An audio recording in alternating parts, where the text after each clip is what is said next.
बच्चों, आज मीरा जी हमें लेकर चलेंगी करीब 1500 साल पहले, जहां राजा महाराजा दुनिया के सामने एक नया खेल लेकर आ रहे थे। ये कहानी है चतुरंग यानी शतरंज की। नमस्कार। चलिए आज की इस दौड़ भाग वाली दुनिया से थोड़ा सा ब्रेक लेते हैं, एक बैठक जमाते हैं और सुनते हैं एक बहुत ही पुरानी, बहुत ही दिलचस्प कहानी। सोचिए, आज के ज़माने में ये जो फास्ट पेस डिजिटल दुनिया है, हर पल एक नया गेम आ रहा है, एक नया ट्रेंड। इस सब के बीच कहीं हम कुछ भूल तो नहीं रहे? कुछ ऐसा जो वक्त के साथ पुराना नहीं होता, बल्कि और भी गहरा और कीमती हो जाता है। जी हाँ, आज हम बात करने वाले हैं एक ऐसे ही खेल की। इसकी शुरुआत किसी चमकदार स्क्रीन पर नहीं हुई थी। नहीं, इसकी शुरुआत हुई थी प्राचीन भारत में एक लकड़ी के तख्ते पर, और आज यही खेल पूरी दुनिया के दिलों पर राज कर रहा है। पता है इसका असली सबसे पहला नाम क्या था? चतुरंग।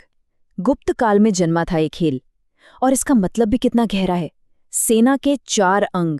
तो ये असल में सिर्फ एक खेल था ही नहीं, ये तो एक तरह से युद्ध का मैदान था, लकड़ी के बिसात पर। और कमाल की बात यह है कि ये खेल सीधे सीधे उस जमाने की असली सेनाओं को दिखाता था। चतुरंग के वो 4 अंग कौन से थे? देखिए, हाथी, जिसे आज हम बिशप कहते हैं, फिर घोड़े यानी हमारी घुड़सवार सेना, रथ जो आज के रूख जैसे हैं, और सबसे आगे पैदल सैनिक। मतलब हर मोहरा एक असली सैनिक की तरह था। तो बस यहां से इस खेल का एक जबरदस्त सफर शुरू हुआ। सोचिए, ये भारत से निकला, फारस पहुंचा तो नाम हो गया चतुरंग। वहां से जब ये अरब की दुनिया में गया तो कहलाया शतरंज। और फिर सदियों का सफर तय करने के बाद ये यूरोप पहुंचा और बन गया वो खेल जिसे आज हम सब चेस के नाम से जानते हैं। लेकिन जानते हैं, नाम बदलते गए, देश बदलते गए, पर इस खेल की जो रूह है, इसकी जो आत्मा है, वो कभी अपने घर को, भारत को छोड़कर नहीं गई।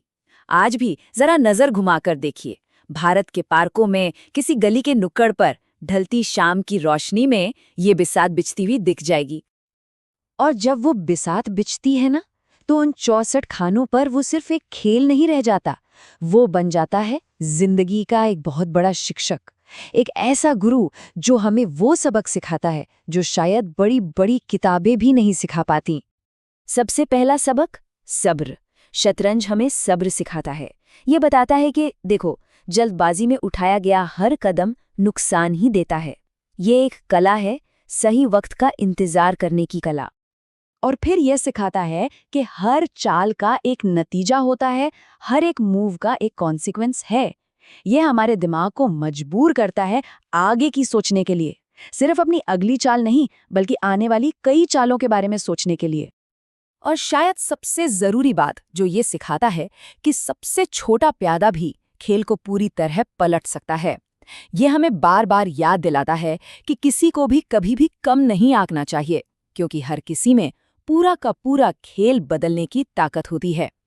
तो आखिर में सवाल यही उठता है कि क्या ये सिर्फ 64 खानों पर खेला जाने वाला एक खेल है, या फिर ये जिंदगी जीने का ही एक पूरा ब्लूप्रिंट है, एक नक्शा है?